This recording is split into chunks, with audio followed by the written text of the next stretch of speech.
when you start looking at states of consciousness, and I put in here, this applies to all sentient beings. All sentient beings, awake beings in the cosmos, not just human, not just ET, but also in these other dimensions, so-called afterlife, what have you. So you have, all of you know about waking. You're awake now. Hopefully you're still awake. If not, I'll find a Zen master, come around with a stick and go clunk. No, I'm just kidding. We won't do that. Or a nun. Didn't the nuns do that? And so you have waking. You're all awake now. Sleeping. You all go to bed and go to sleep.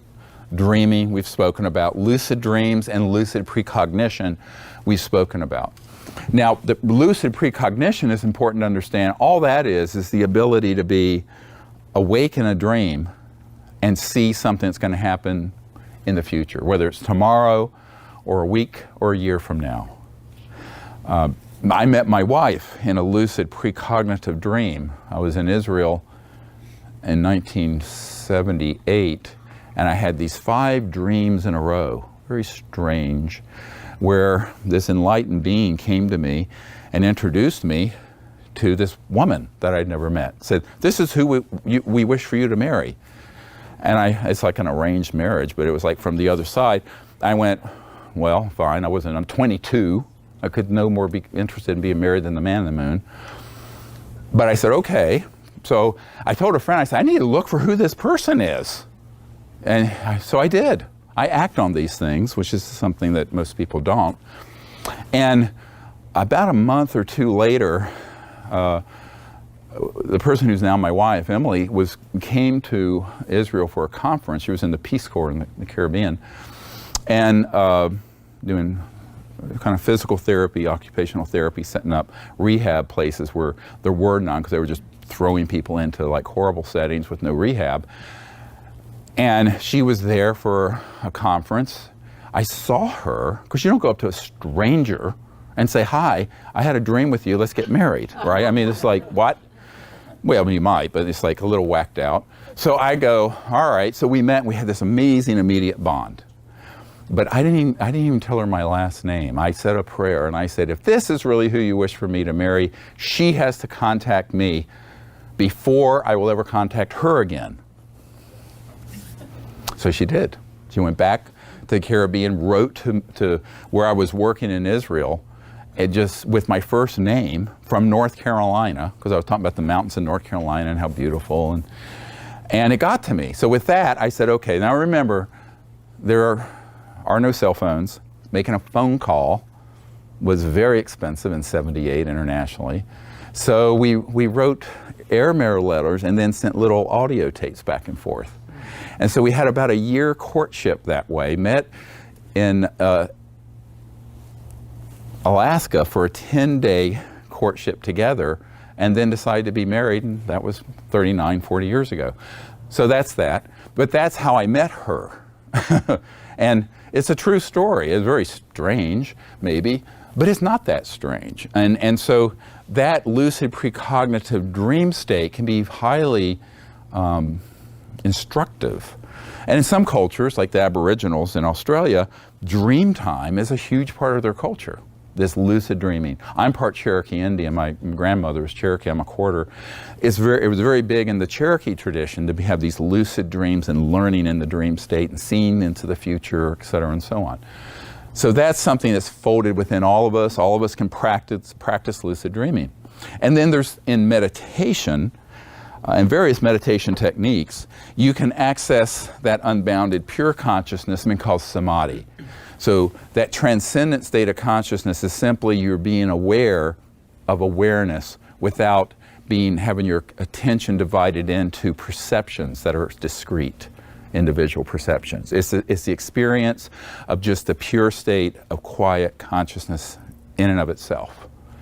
It's very attainable by everyone. Everyone makes it more difficult. I teach different meditation techniques and people can experience that. It's very easy, actually. So all of you know about meditation and the samadhi state. Now, this is where it gets interesting, and this is just more from a Vedic perspective. You could divide this understanding up in many different traditional ways. There's cosmic consciousness. That is the experience of that unbounded infinite mind, even while you're up walking around doing daily activities, dreaming, sleeping, waking. So in other words, you're tied into and intimately aware and experiencing directly that unbounded aspect of consciousness seamlessly, even while you're doing things. You're not just sitting quietly in meditation, experiencing that samadhi state. That's cosmic consciousness. So that's the first of the higher states of consciousness that begins to evolve if you become a regular meditator and experiencing this on a regular basis, which is why you should be meditating 2-3 times a day and occasionally go on a meditation retreat that's an intensive. We just got off of one up at Mount Shasta. Now, as that begins to develop, and by the way, again, this is linear, but it's actually more organic. They unfold together, and aspects of one state begin to blip in and get experienced as you have others. The next one has been called God consciousness, mainly because of God's such a loaded word. You begin to have experiences of the direct perception of these other dimensions, celestial realm, and eventually that most great light creator being, but all the time. So you can look at a plant and see its astral aura. You can see spirit beings as they move in. You're in touch with the celestial realm. You can see that most great light, and you have this intimate experience of what people have called the expressed aspect of the Godhead, of the unbounded being as that state. Does that make sense? Then, and that is the place where all the various powers and cities are fully established. Siddhis is the Vedic term, but in other tradition it just becomes divine powers, or such as levitation, materialization, dematerialization. We'll get into these in a moment. Then as you get established in this state in a permanent way, you have this experience of unity consciousness where you have a direct perception of the unbounded, infinite, inner quiet self being present even within and present in all places and things. So it's the saying that goes, all this is that, this being a capital T, where you see the perfect unity that everything is in fact conscious and consciousness, and that great being expressing, phasing, resonating as that tree or this table or this person. And so you're in a perfect state of unity. And that is, at that point, the perfect state of equanimity and also great compassion, the compassion of the Buddha, because you are all beings, you are all things, and you're experiencing it directly. It's not an intellectualization or an ethical teaching only. It's a direct experience. Unity consciousness.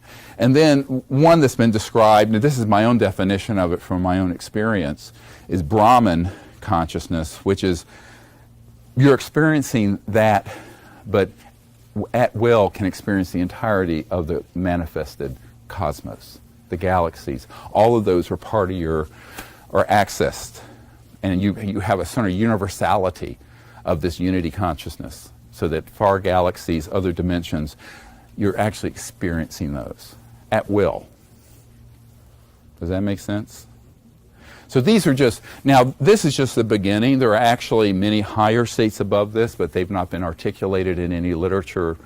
And to my knowledge, humans haven't experienced them because we can only experience so far. But this is, in the mystic literature, it says, all of this is but one chamber of the heart, of which there are 4.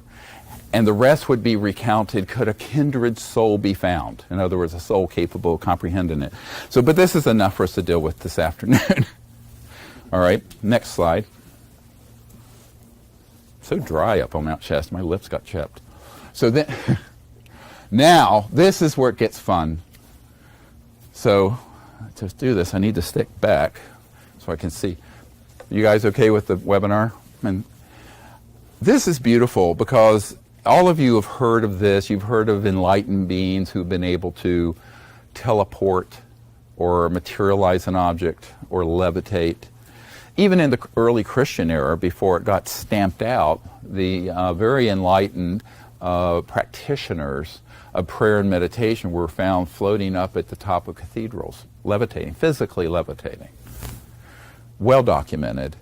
But of course, that's not supposed to be possible, but it is possible. Why is it possible? The gap, consciousness, causality, astral, physical, they're all enfolded. And if you know how to operate at a deep level of consciousness, you can create an impulse, an intention where you levitate.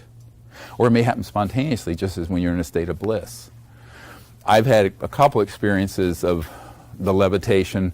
I wasn't trying to. I was on an advanced training course, teacher training. I was a teacher of meditation before I was a doctor. In my misspent youth, instead of chasing skirts and dropping acid, I was spending 8 hours a day in meditation at retreats. After this near-death experience I had, I went, man, I want to figure out what this is about. You know, so I didn't care about college at all. I went to college, but it was like, and I began to practice this meditation very deeply. And one time I was walking it was early spring up in upstate in New York, Livingston Manor. And I was on this course where I was meditating 8-9 hours a day. And it was so beautiful, and I'm so connected to earth and nature that I was in this state of such joy. I just spontaneously lifted up, not quite this high, about this high, and floated from like here to the wall over there. Maybe, 30, 50 feet, just floated. And then my intellect and ego kicked in, and I went, you have to be in a state of flow consciousness for this to happen. But it happens. A lot of people experience levitation.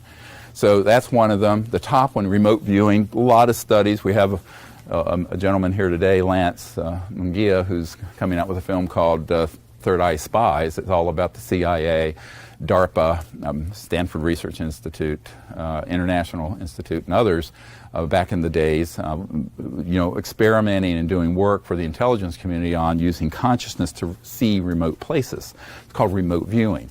And that's just a modern pop culture term for being a seer, S-E-E-R. Someone who can see beyond the limits of linear space-time without the help of FaceTime or something like that, where they can do it through consciousness. But why is that possible? The only reason you're able to remote view or have a precognitive view of the future is because the consciousness, the true nature of the consciousness that allows you to be awake at this instant, this moment, right now, is omnipresent. Omnipresent in space and time, which means you can see any point in space and you can see any point in time, going back as far as you want. Now, going forward, you can only talk of probable futures because it's all probabilities based on what people do. Anyone who says it's fixed on a timeline doesn't understand how the cosmos is organized.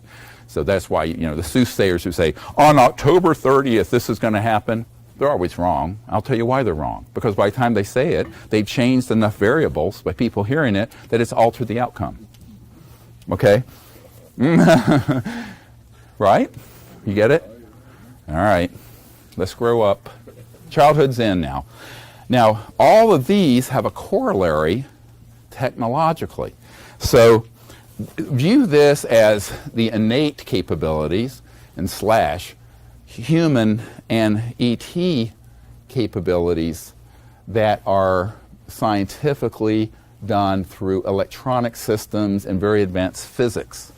So just like we have remote viewing that can be done through exploring consciousness and meditation, you can have technology-assisted consciousness. These are systems that help you hook up to that enable and facilitate remote viewing of different points in space or time. And these have been developed by all interstellar civilizations, and classified projects have quite a few of these that they've developed. Beginning in 1956, the man who had invented the systems that got taken over by the CIA was a member of my team. He was very elderly. And he had developed the electronics so that you could hook up to a headset and remote view anywhere. That was in 56. Highly classified. But he offered that system to me. I said, no, I would like to live a few more days. But I mean, I'm fearless but not stupid. There's a difference. That would have been stupid. So, and then you have these systems that help with remote viewing technologically.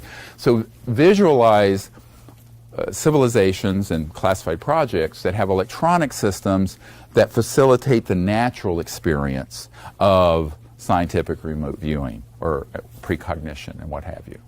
So those are fully operational. One of my military advisors had been read into, that's military speak, to a project, and this was in the early 70s, at White Oaks Naval Facility in Maryland. It's now closed, where they had a device, an electronic system that could target any point, any place on the earth and extract from what the mystics would call the Akashic record, anything that had ever been said or happened in that volume of space. So they could target this volume of space.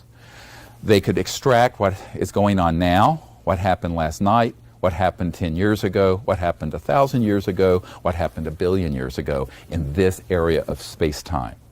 Fully operational and had been around for a while as of the early to mid-70s. So those systems exist. Now imagine if that's what we have in classified, highly compartmented, unacknowledged special access projects. Begin to think about what an interstellar civilization has, which is many orders of magnitude beyond that. Understand? See where I'm heading? This is going to make sense in a moment.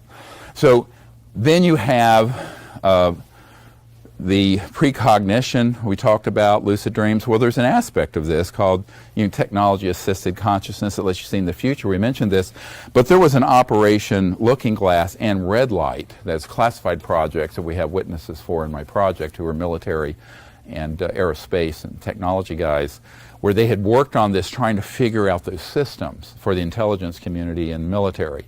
And I have almost 1,000 of these sort of deep insider whistleblowers now who work with me, who want the public to know what I'm telling you, by the way. And I mentioned levitation, beautiful. You can do it innately. There are techniques that you can learn for levitating. It's not important. It's more important that you learn how to be in a state of pure consciousness, because if you develop the central operating system is unbounded mind. If you develop that, these other things will unfold within you spontaneously as you need them. So don't waste time trying to learn a city in and of itself. If anything, it's a distraction. It's better if it unfolds naturally, in my opinion. It's a bit of wisdom. Now, that correlation is electromagnetogravitics, so-called anti-gravity. Now, this is something that was studied back in the 20s. T. Townsend Brown was doing work with crystalline structures and certain frequencies where they would begin to levitate. That was 28, 29. Imagine what we had by the 40s, and then extrapolate into an interstellar civilization that have technologies that are way beyond that.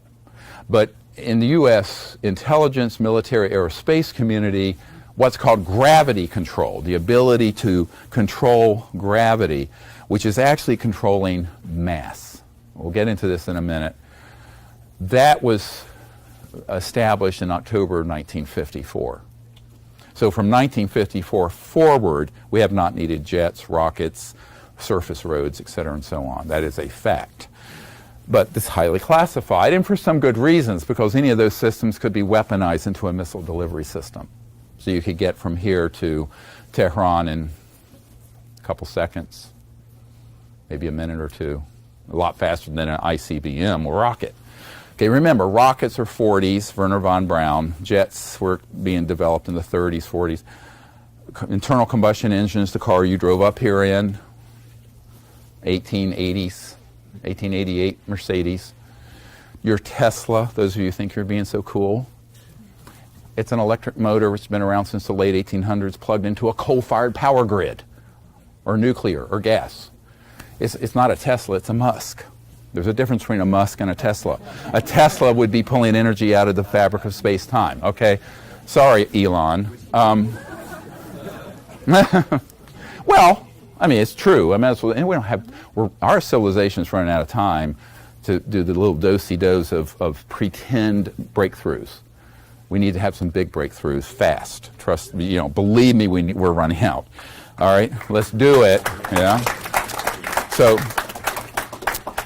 So those, and there are consciousness-assisted technologies that interface and permit this sort of levitation effect, so that you can be wired into a craft, and your consciousness is helping guide it, but also is affecting its movement.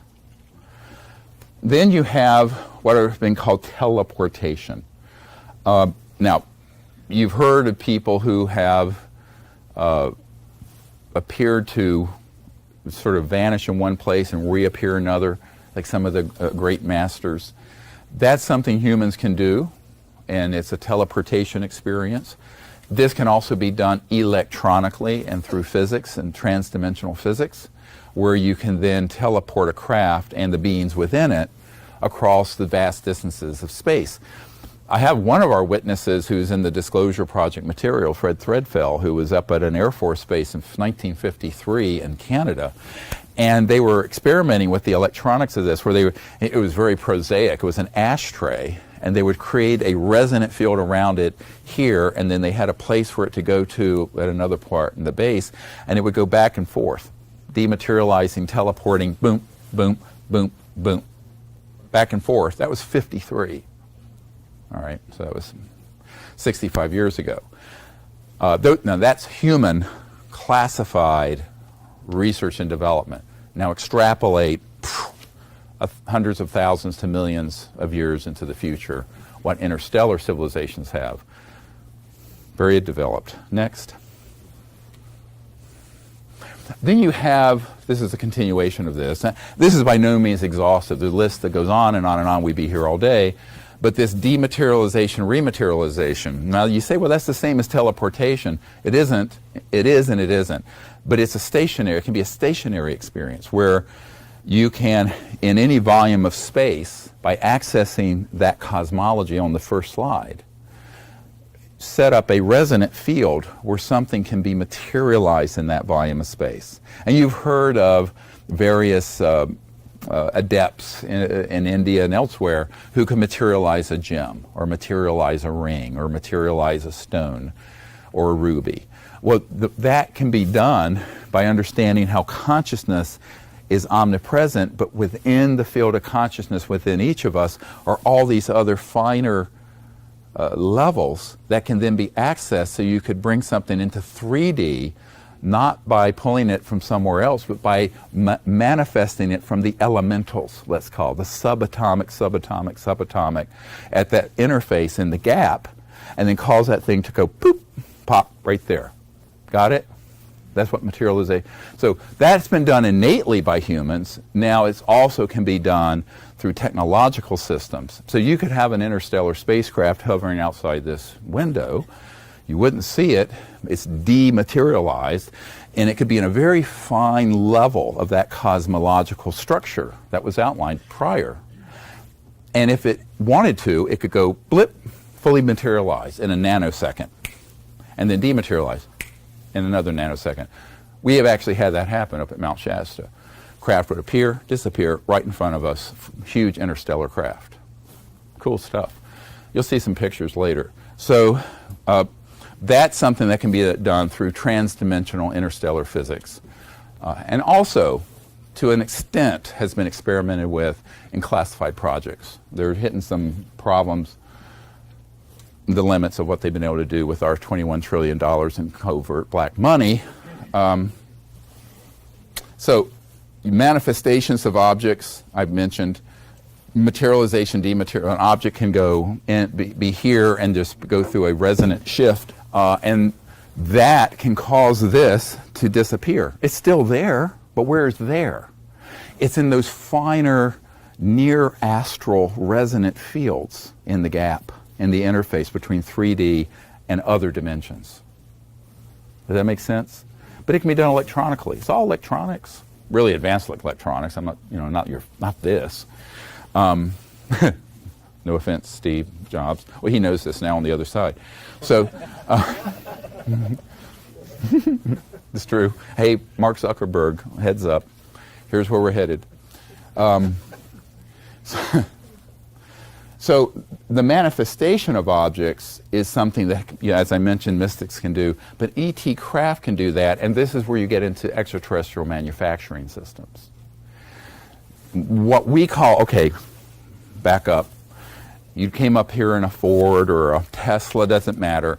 The metal was dug up out of the earth, smelted, turned into steel, aluminum, alloys, bolted and riveted and welded together, blah, blah, blah, blah, blah. That's linear manufacturing. Now let's talk about non-locality manufacturing, where by setting up a standing wave in the near astral interface, this gap between 3D and these other dimensions, you set up like a blueprint, an architect, but it's a resonant blueprint, resonance blueprint. That can cause an object then to come into 3D and it'll be perfect. It's seamless. It's made of the purest materials. This is why when we've studied the remains of ET craft that we have been downing with advanced scalar longitudinal weapons, the composites and the materials are things that we can't even create from Earth raw materials in the vacuum of space. I mean, they're just unbelievably pure. And that's why the light and the energy from these craft are so extraordinary. Because it's not their ships are materialized, let's call it, or manufactured from that deeper level of assembly. It's not being assembled from digging stuff out of the ground and smelting it. It's being assembled from that resonant field and then is brought into 3D. So it's incredibly pure. And by the way, the way you can tell a difference between a classified anti-gravity aircraft that looks like a UFO and an interstellar is the man-made ones have seams. There are rivets and parts and this and that. The interstellar, nope, none. You've heard of enlightened masters and adepts who've been able to bilocate, and the same person would be in the same place, two different places at the same time. And of course, there's this phenomenon of the spooky effect that Einstein described of particles, the same particle being in two places at once and sort of resonantly affecting two places at the same time, which violated all of his understanding of physics, because his understanding of physics did not go transdimensional. It's a big problem in physics, actually. So this ability that humans have innately can also be done through transdimensional interstellar physics. And there was some person who had been on my executive committee for a while named Burl Ives. He was an actor, singer, and really great guy. Interesting, 33-degree Mason, but had no access to this information through the. So he and his wife were very interested in this. Well, I taught them the Close Encounters of the Fifth Kind protocols, and Dorothy Ives was practicing them with her granddaughter in Anacortes, Washington, where they were living at the time. And she had amazing contact happen. Craft that appeared on the clouds and moved from here to there.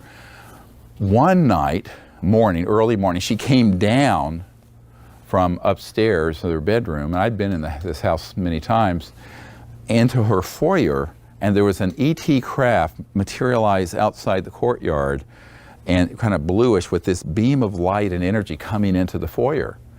And they were saying, "Do not be afraid.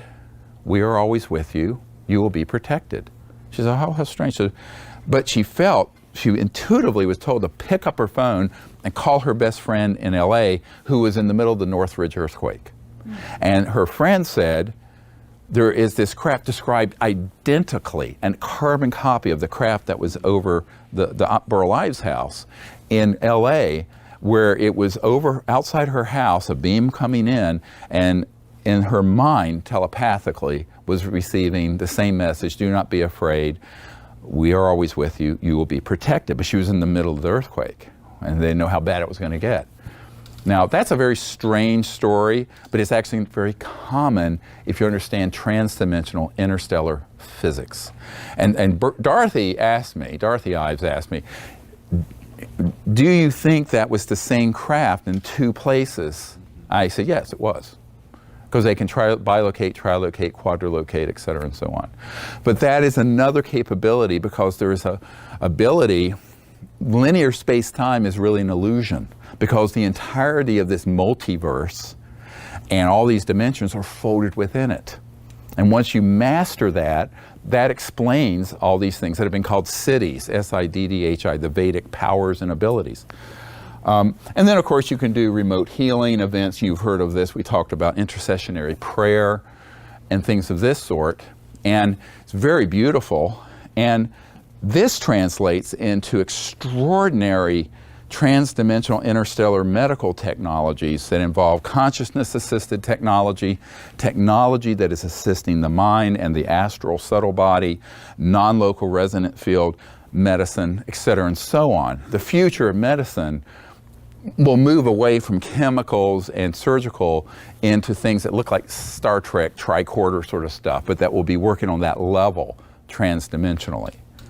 And the ETs have those systems already fully operational. Some classified projects have versions of it, none of which can be disclosed without also tipping the hand to the energy, the physics behind the energy, which would terminate ExxonMobil, the petrodollar, the gangbangsters, your utility company, your road system builders, Boeing jet engines, rockets, internal combustion engines, coal, gas, all of it.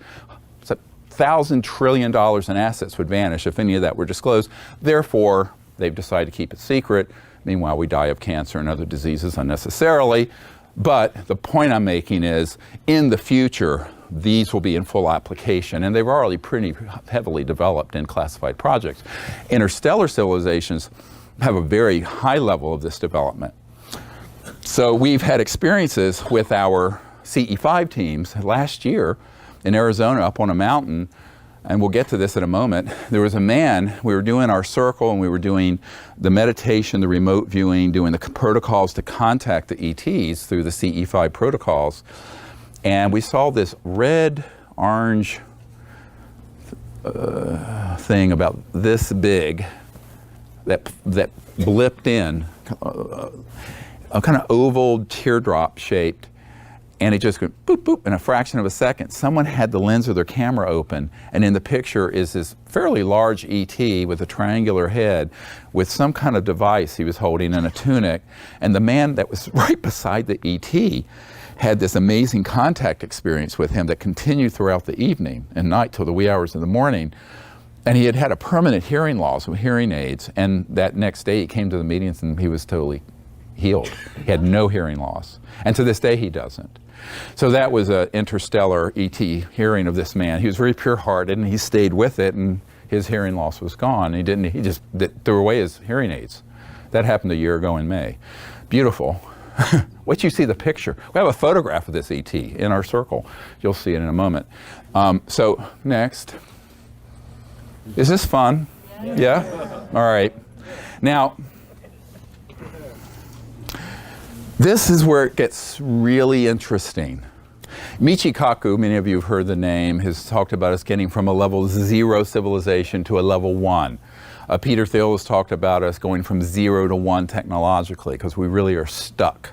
That there's innovation around the edges, but there's been no big breakthroughs. Well, I got news for Mr. Thiel and for Michio Kaku. We have the big breakthroughs, big, huge breakthroughs.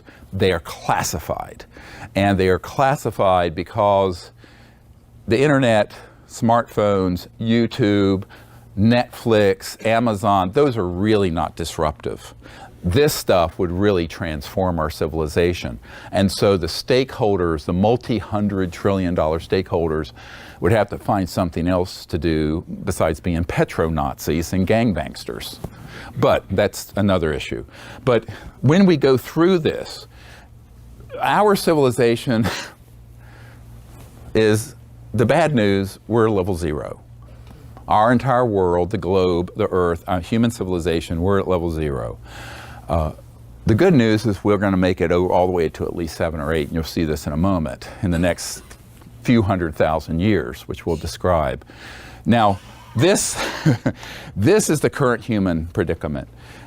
We're disunit, we have disunity, war, primitive environmental destroying technologies, and we're at this point of extinction level events.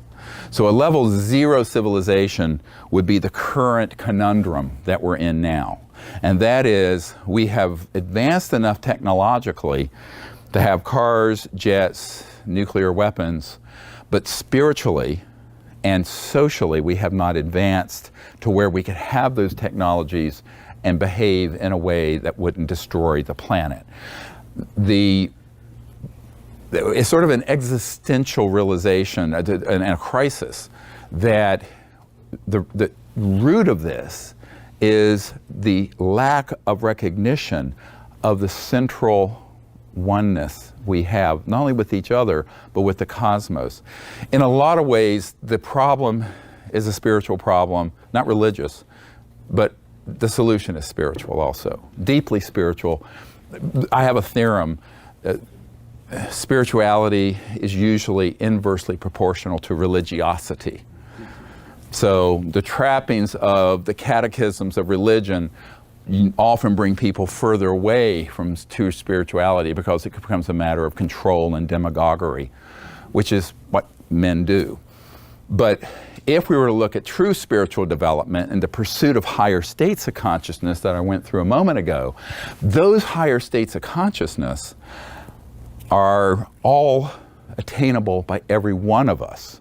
But the first level of consciousness we have to attain to live on this planet, to get to a level 1 globally peaceful civilization, is to understand there is only, as Erwin Schrödinger said in 1908, who was one of the fathers of quantum mechanics, but it was a particle wave theory, he said the total number of minds in the universe is 1. That is, it's a singularity. Consciousness is a singularity, and therefore all of us are one great being moving around in different individual expressions of ourselves, of that great being. And that once we realize there is this deep and ineffable experiential level of oneness, we're not going to want to engage in warfare because my God is better than your God, I'm Catholic and you're a Protestant, we'll blow each other up in Ireland, I'm Sunni, you're Shia, we're going to blow each other up in Iraq, I'm this, you're that. That whole divisiveness.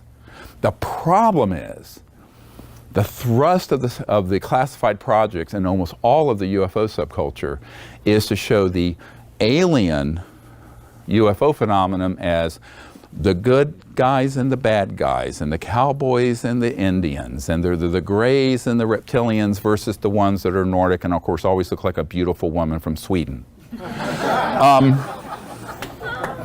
Let's call it out. It's interstellar racism instead of planetary racism. It's racism in a different guise. It's just flat out racist. So to get to here, we have to transcend isms. We live in a time of all the isms. Capitalism versus communism, racism, homophobia, all the religiosity and ethnic divisions, all of that is a symptom of something more central. And this is the lack of the spiritual realization of the ineffable oneness of all intelligent life. And that isn't just human, but interstellar as well. That is the foundation of universal peace. Now, to get to this, which is not just peaceful on this earth, it's no good to have world peace if it's based on an interplanetary war. That's not going forward, my friends. It just isn't going forward. To have interplanetary war be the thing that unites us, as Ronald Reagan said at the United Nations, oh, wouldn't our job of creating world unity be easier if we had a common alien threat to unite against? No. We don't have to unite the world around another fight. However, that would greatly enrich the military, industrial, laboratory, finance complex, which is what's running the planet into the ground. All right? So we're going to ground hard, and we're facing an extinction level event, particularly if we go there. My main focus for the last 20 years at the Pentagon and CIA is to pull those folks away from things that I haven't ever talked about, that are fully operational, that are trying to be agent provocateur, to provoke an interplanetary war that is actively going on. It's very dangerous. It's the main thing I talked about with Boutros-Ghali, the UN Secretary General in the 90s. But this could lead to an extinction level event. several things. One, thermonuclear weapons, obviously, mutual assured destruction as it's called. Two, biosphere collapse, because we've stayed with fossil fuels and nuclear and those systems for 100 years longer than we should have. We should have had Tesla type, real Tesla type systems 100 years ago, and could have.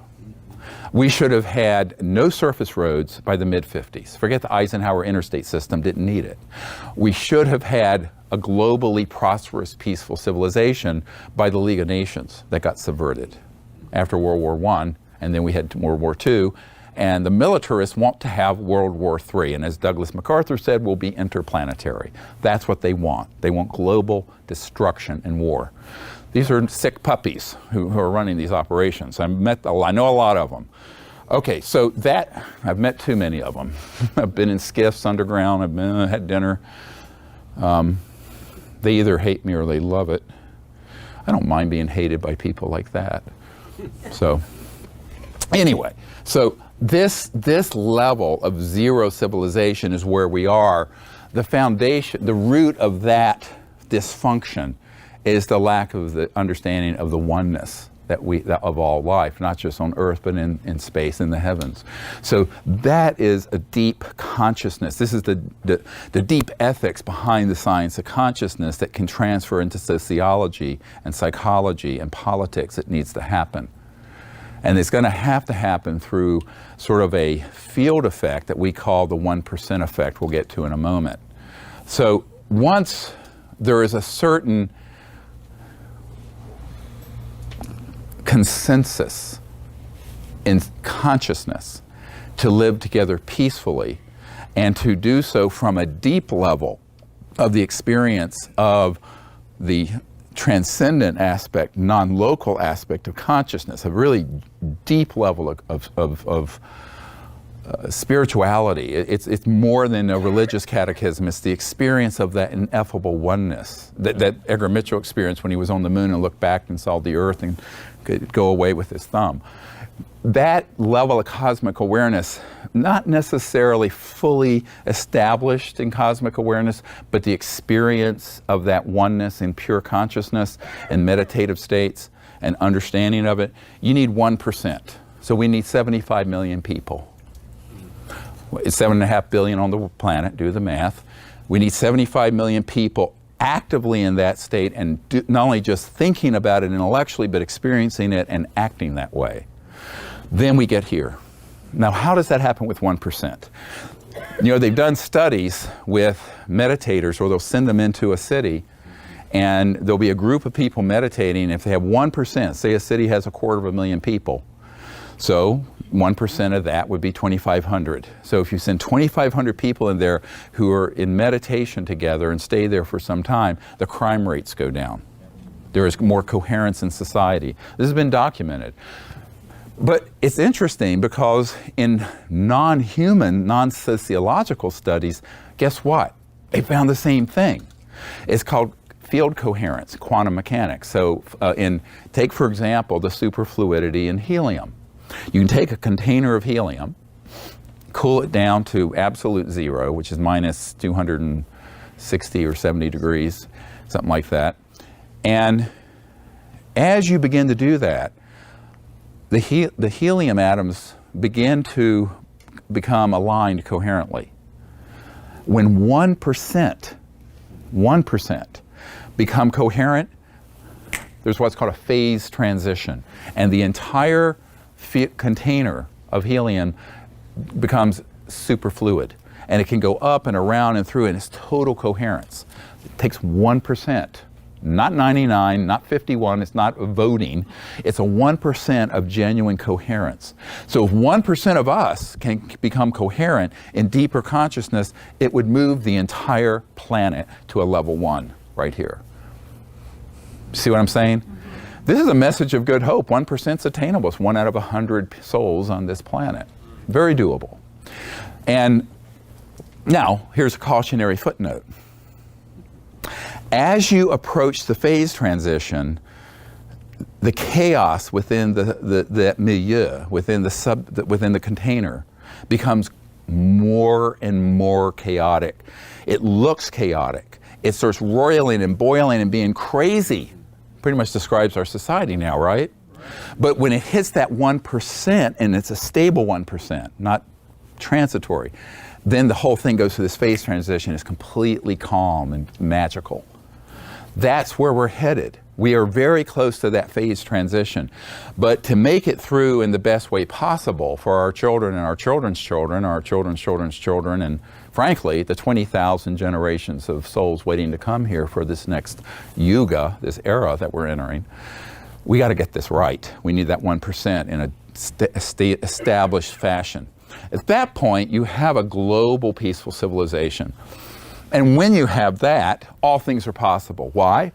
Because the technology, here's a message of great hope for everyone of any age, particularly younger people who feel so like the world is going to hell in a handbasket because there's nothing they can do about it. There's everything we can do about it.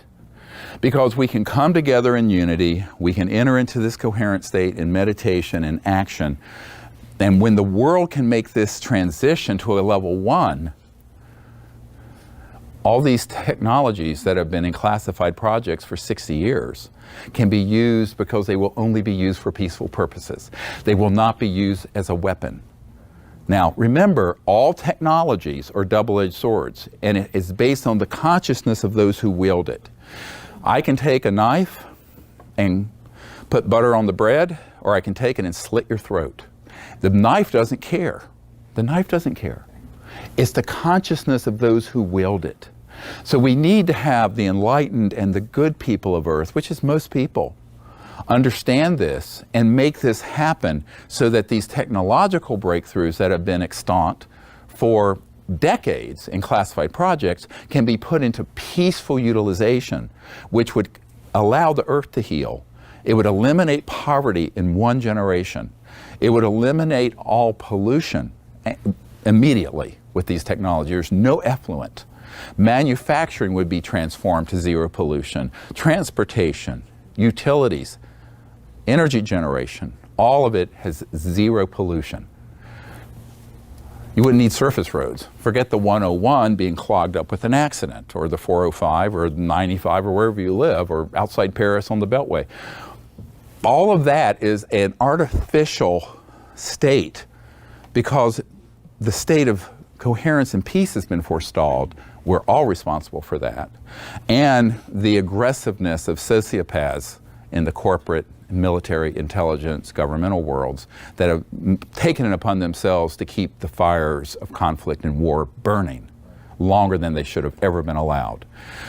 Now, these interstellar civilizations understand this. They're watching, they're waiting patiently, but there's a limit to how far we can go before we blow the system and have an extinction level event, which would be a biosphere collapse, a massive war with these weapons, or worse, the fools that have these technologies who are weaponizing them and putting them on satellites targeting ET craft provoke something that we could not recover from.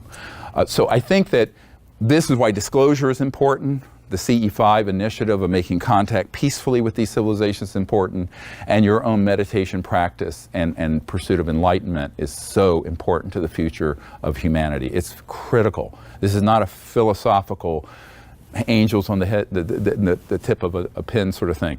This is essential, and we are in a global emergency that needs an emergency intervention.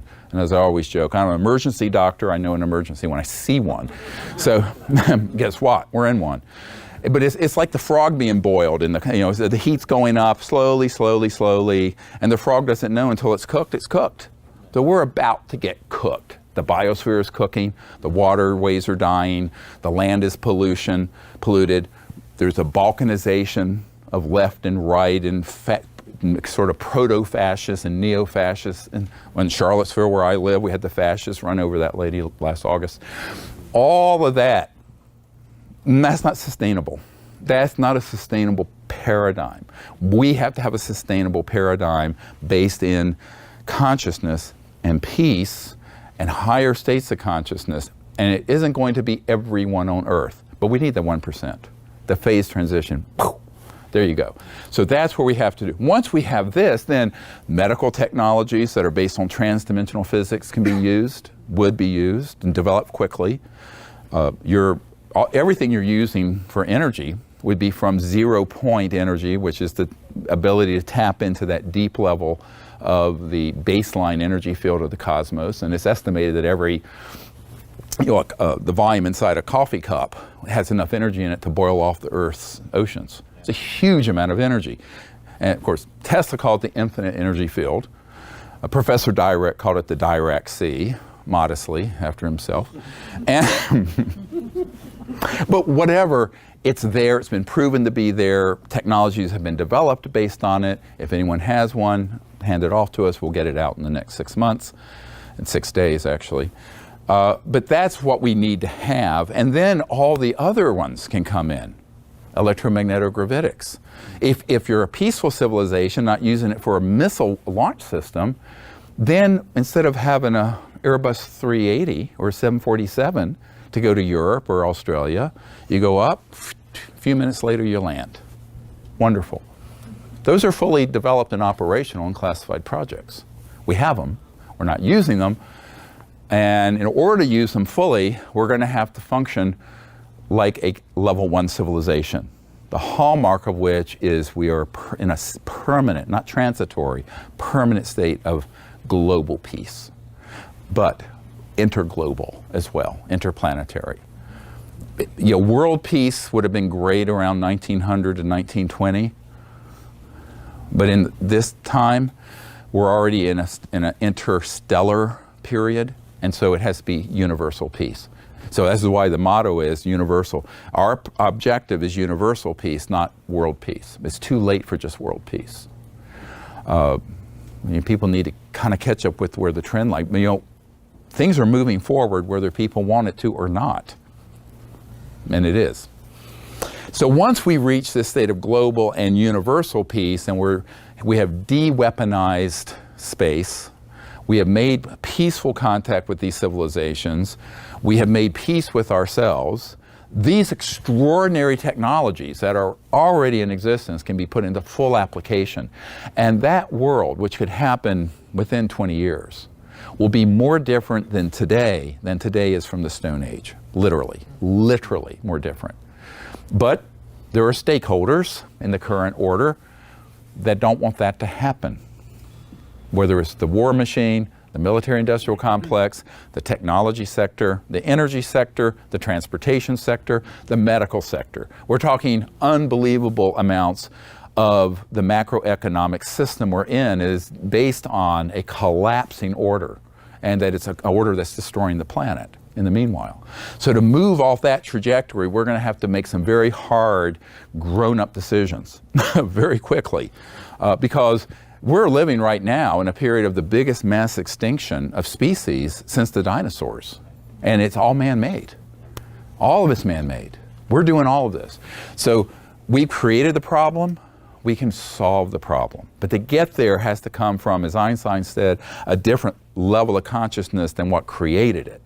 We can't replace international conflict or racism or homophobia or ethnic conflict or religious conflict with interplanetary xenophobia and conflict, which is the main thrust of the fake disclosure efforts that are going on, and which is people of goodwill and conscience need to understand what's really happening out there.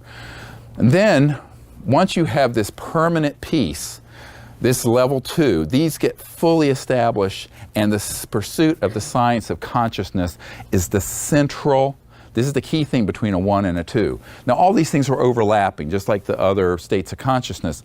These, the seeds of this are already in level 1, level 0, we're working on that. The seeds of a level 2 are in this, but then the pursuit of the sciences of consciousness and the interface between consciousness and mind and space, time, matter, electronics, and higher states of consciousness, personal enlightenment, all through those states of cosmic consciousness, God consciousness, unity consciousness, etc., that becomes the central focus of the civilization. Why? Because there's infinite abundance. You push a button, you materialize what you need. There's no scarcity, there's no poverty. People aren't working 80 hours a week with two parents trying to have a family. The whole social structure changes where it can then begin to pursue not only creative and artistic pursuits, but the personal individual development of higher states of consciousness. That becomes the main thrust of a level 2 civilization. Next. Thence to interstellar.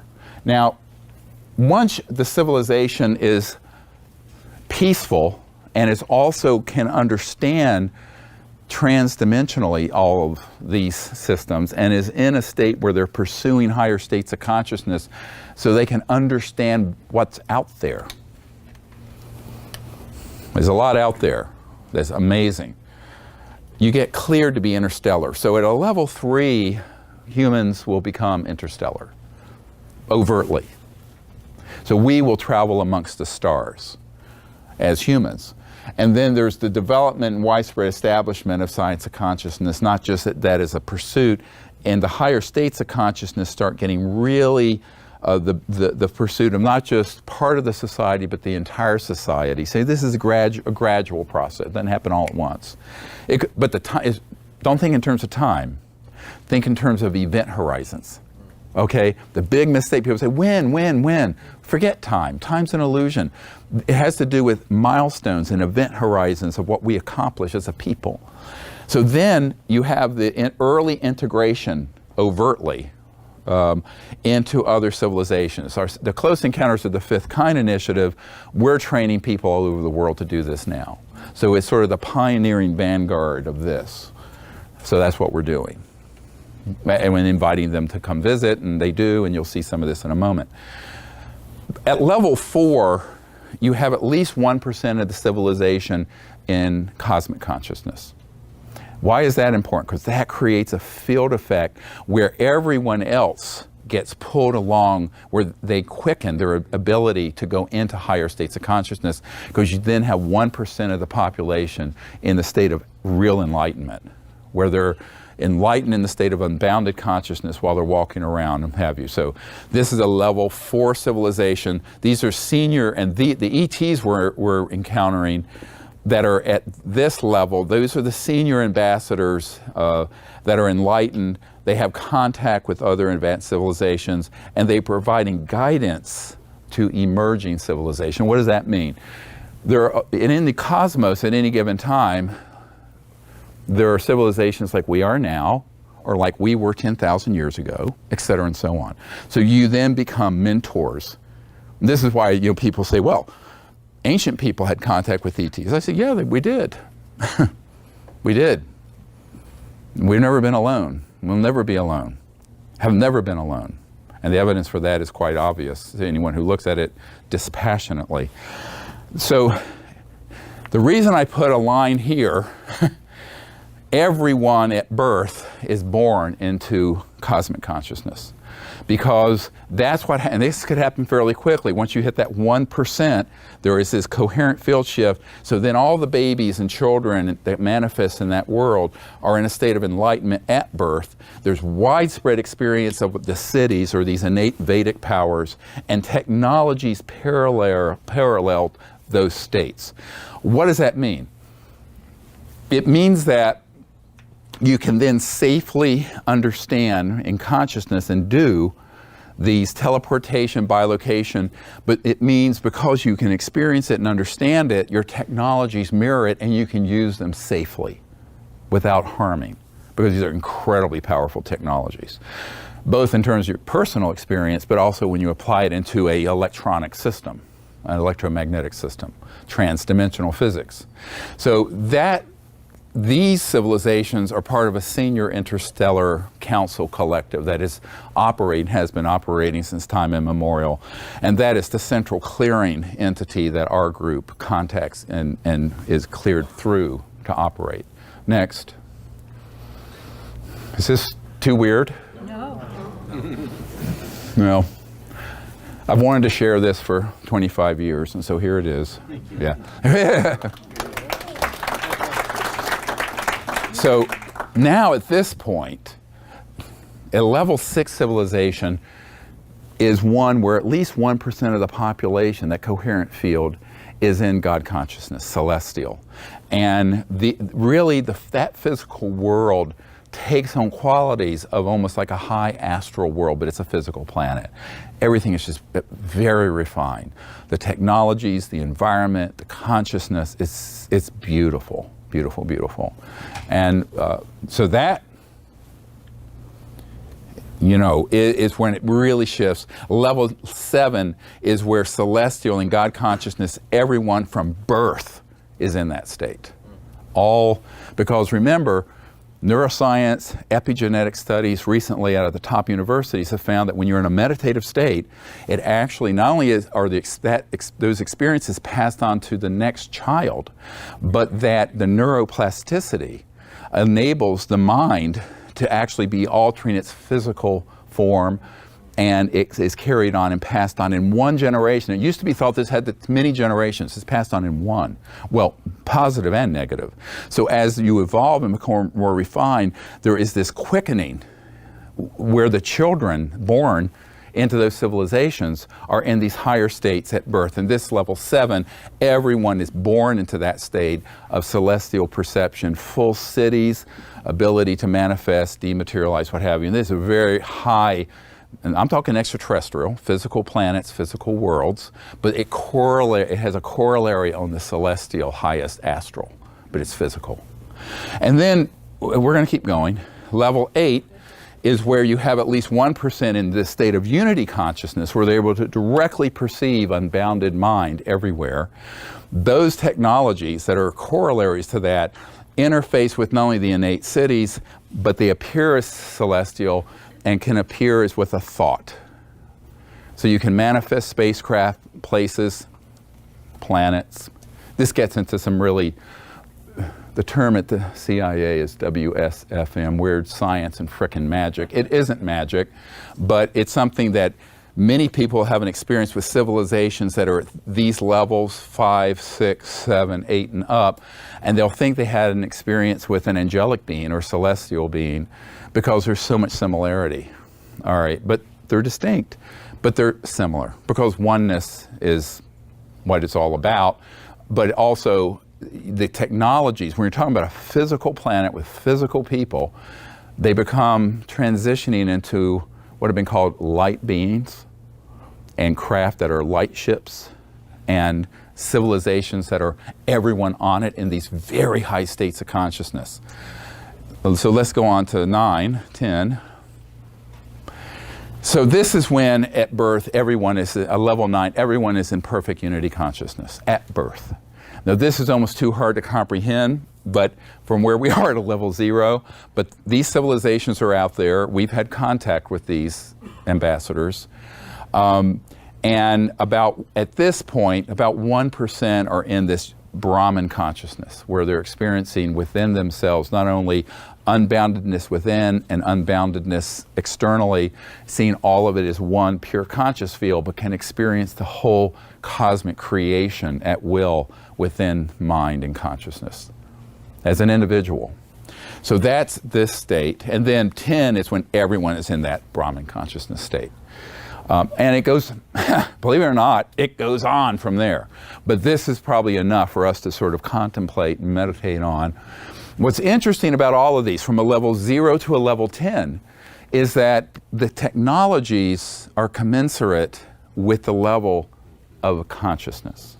So the consciousness interface with technologies, physical form, physical worlds, physical spacecraft, are an outgrowth of the levels of consciousness attained. But think about our world. Most of our world is in a state of disunity, socially, spiritually fractured and separate from our inner self. Our technologies are destructive, violent, breaking apart things, blowing things up. Your car, you're basically just having a little controlled explosion in an internal combustion engine, burning dinosaur-era fuels, destroying the environment. And so is your electricity that you're charging your Tesla with. So until I'm trying to get these high-tech people to think a little further. So go a little further. Let's go. Come on. It's enough of that. Tinkering around the edges won't do. It's time that we launch to this next level. And that you begin to understand what you see happening technologically and environmentally is a reflection of the level of consciousness of the planet. This is why we need this 1% effect in people who are pursuing higher states of consciousness, meditating, understand this, to create that morphogenic field, this quantum coherent field transition, phase transition, that will then, people you don't even know, will be affected by your state of consciousness. And they've done studies because they will spontaneously move away from the actions and thoughts of destruction. All right? But imagine then, extrapolate that up through these higher states of consciousness, the correlations in technology, in experience, in purpose. And your purpose in the cosmos and being. It's beautiful. Now, let's go back a slide. Hello? Can we go backward? Yes. Oh, all right, good. So, one more slide. Let's do it here. This, level 7, as I have understood it, is where humans, we will attain this level where everyone is in this state of God consciousness by the end of this cycle, this yuga, this 500,000 year cycle that just opened. So in the next few 100,000 years, Earth and all of humanity will be at this level, a level 7. It'll take a little longer to go beyond.